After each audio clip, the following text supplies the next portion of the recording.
राजे नाईक निंबाळकर यांचे चुलत भाऊ असलेल्या संजीव राजे नाईक निंबाळकर यांच्या पुण्यातल्या प्रभात रस्त्यावरील 13 नंबरच्या या गल्लीतील लक्ष्मी निवासस्थानी काल सकाळपासनं आतापर्यंत आयकर विभागाची चौकशी सुरू आहे। आयकर विभागाचे अधिकारी कालपासनं या ठिकाणी आहेत आणि त्यांच्या आर्थिक व्यवहाराची असू देत किंवा बाकी सगळ्या व्यवहाराची चौकशी केली जाते आहे। त्यांनी कालपासनं ह्या सगळ्याची चौकशीला सुरुवात केली आहे। फलटणमध्ये पुण्यात या दोन्ही ठिकाणी त्यांच्या जे काही आर्थिक व्यवहार असतील बाकीच्या सगळ्या गोष्टी असतील त्याची सगळी चौकशी करण्यात येत आहे।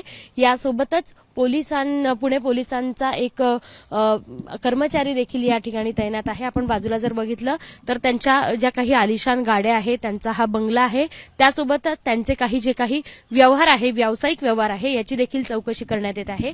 मागील 24 तासांपासून हे धाड सत्र अजूनही सुरू आहे। कुठेतरी राजकीय दडपणातनं किंवा राजकीय सुडातून ही सगळी धाड पडली आहे का, ही सगळी चौकशी सुरू आहे का, अशा सगळ्या गोष्टींना आता वाव मिळतंय। अशा चर्चा देखील या सगळ्या चर्चा दबक्या आवाजात सध्या सुरू आहे। मात्र हे धाड सत्र कधी संपतंय यातून काय निष्पन्न होतंय हे पाहणं महत्त्वाचं असणार आहे। कॅमेरामन विजय राऊतसह शिवानी पांढरे, एबीपी माझा, पुणे।